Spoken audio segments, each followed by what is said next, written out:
Vamos falar sobre os capítulos 23 e 24 de Mateus. Jesus não era só o Filho de Deus que curava, pregava, expulsava demônios, discipulava, operava milagres, discutia com os fariseus, contava parábolas. Ele também era profeta, que predisse acontecimentos futuros.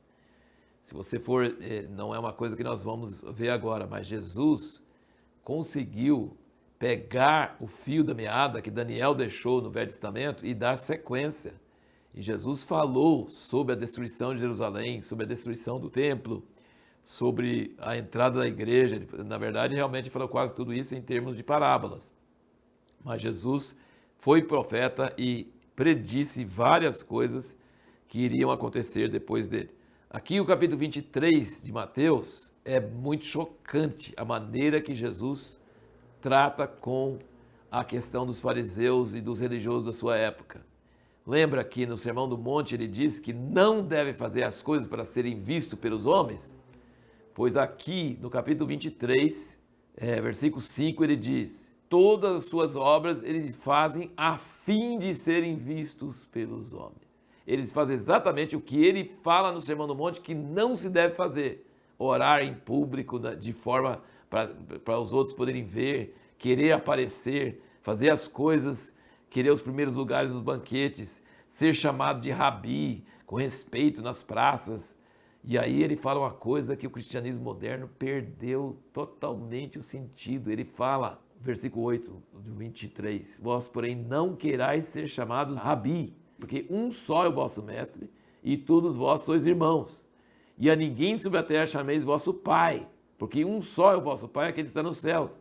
Nem querais ser chamados guias, porque um só é o vosso guia, que é o Cristo. Mas o maior dentre vós há de ser vosso servo. Então ele está contra títulos e honrarias que existem demais no meio da igreja hoje. As pessoas desobedecem o que Jesus está falando aqui. Que nós não deveríamos ter títulos e nós não deveríamos ter honrarias, não deveríamos ser chamado mestre, nem pai, nem guia. Nós deveríamos ser servos uns dos outros e o maior deve ser o servo. Isso aí não é praticado na igreja hoje. Nós temos muitos títulos e hierarquia de títulos que chega quase a ser vice-deus, porque assim, é um negócio absurdo. E Jesus ensinou que não devia ter nenhum desses títulos. Não deveríamos querer ser chamado nada. Nós somos todos irmãos e um só é o nosso mestre, um só é o nosso pai, um só é o nosso guia, que é Cristo. Isso aqui é uma exortação muito forte. E aí ele começa a entrar nos ais e ele começa a realmente xingar os escribas. Eu digo xingar por quê? Porque ele chama eles de guias cegos. Ele chama eles de hipócritas. E ele vai falando que eles estão sujos por dentro, limpa o exterior do prato, do copo do prato, mas por interior está imundo. E chama eles de sepulcros caiados. Então ele realmente, e depois fala que eles são piores do que os que mataram os profetas no passado. E a nossa pergunta foi o seguinte: uma pessoa cheia de amor pode ser muito forte nas suas palavras para denunciar a religiosidade? Pode, porque Jesus é cheio de amor e ele foi muito forte em denunciar a religiosidade. E por quê? Por que ele fala isso? Porque ele tem tanta raiva do religioso que impede as pessoas de entrar. Veja o que ele diz aqui, versículo 13. Mas ai de vós, escribas e fariseus, hipócritas, porque fechais aos homens o reino dos céus, pois nem vós entrais, nem aos que entrariam permitis entrar. Então, assim, o amor pode produzir palavras raivosas, palavras quase de xingo mesmo, não por, assim, contra a pessoa em si, mas contra aquilo que ela está fazendo. Ela está não entrando no reino de Deus e impedindo outras de entrarem.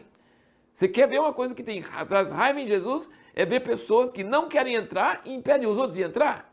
Isso para ele é a coisa pior que existe. Então ele realmente fala muito forte sobre isso. Isso nos mostra que a pessoa que é cheia de amor pode ter realmente essa atitude, desde que ela não esteja com raiva das pessoas, mas com raiva daquilo que elas estão fazendo que está impedindo os simples e os necessitados de entrar no reino de Deus. O capítulo 24 de Mateus é o famoso sobre os últimos dias, sobre a grande tribulação, sobre a volta de Jesus e sobre várias coisas aqui. Mas vamos sim só colocar alguns pontos importantes. Ele fala que vai ter uma tribulação como nunca houve. Presta bem atenção.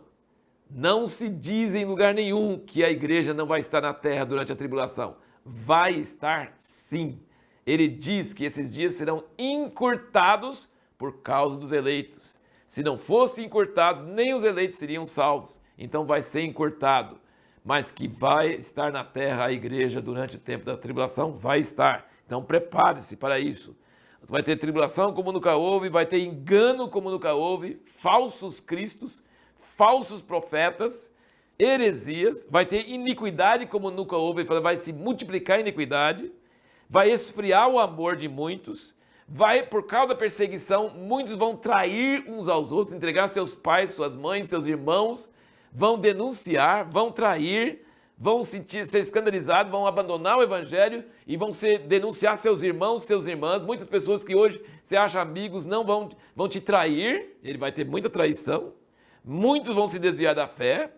Os últimos dias serão como um filtro para permanecer somente os escolhidos, somente os que perseverarem serão salvos. Deus vai encurtar aqueles dias e ele virá resgatar seus escolhidos de um canto da terra até a outra e vai recompensá-los para governar sobre a terra. Isso que ele fala aqui é uma coisa muito preciosa. E o que a gente devia estar fazendo? A gente deveria estar cuidando. Ele termina aqui o capítulo 24 falando que a gente deve servir os outros servos, cuidar dos outros servos, estar cuidando dos outros servos, estar perseverando, não indo atrás quando alguém fala, eis aqui o Cristo, eis ali, não, de jeito nenhum. E fala também que nos últimos dias as pessoas vão estar envolvidas com casando, dando em casamento, comendo, bebendo, construindo, comprando, vendendo, que vão estar envolvidos em coisas materiais. E essas coisas materiais vão realmente enroscar as pessoas e fazer com que elas não vigiem e não estejam preparados para aquilo que vai acontecer. O versículo 14 do 24 fala, este evangelho do reino será pregado no mundo inteiro em testemunho a todas as nações e então virá o fim. É o único sinal. Tem guerras, rumores de guerras e pestes e terremotos e todas as coisas, mas nenhum desses aí fala que é o fim, né? Tem várias outras coisas acontecendo. Mas quando ele fala, este evangelho do reino será pregado no mundo inteiro em testemunho a todas as nações e então virá o fim. Então tem muitos países hoje onde o evangelho do reino não está sendo pregado e então o fim não pode vir. Então antes do fim vir, o evangelho do reino precisa ser pregado. Inclusive em muitos países onde a gente acha, por exemplo aqui no Brasil, que o evangelho está sendo pregado, ele fala este evangelho do reino. Não é este evangelho da água com açúcar que tem por aí, que as pessoas do mundo que nem querem isso, falam, não, ser cristão é ser assim. Quando vier realmente a restauração do evangelho puro, este evangelho do reino, que traz o temor de Deus, e traz a santidade de Deus, e traz o amor de Deus, aí a pessoa fala, nossa, aí é diferente, eu nunca ouvi um evangelho desse. Então realmente precisa de uma restauração do evangelho. Nós temos um curso que nós vamos montar no EAD sobre isso, sobre o evangelho profético. E agora, a pergunta que nós vamos responder no próximo vídeo é: quais são as exortações de Jesus sobre como nos preparar para os dias difíceis dos últimos tempos?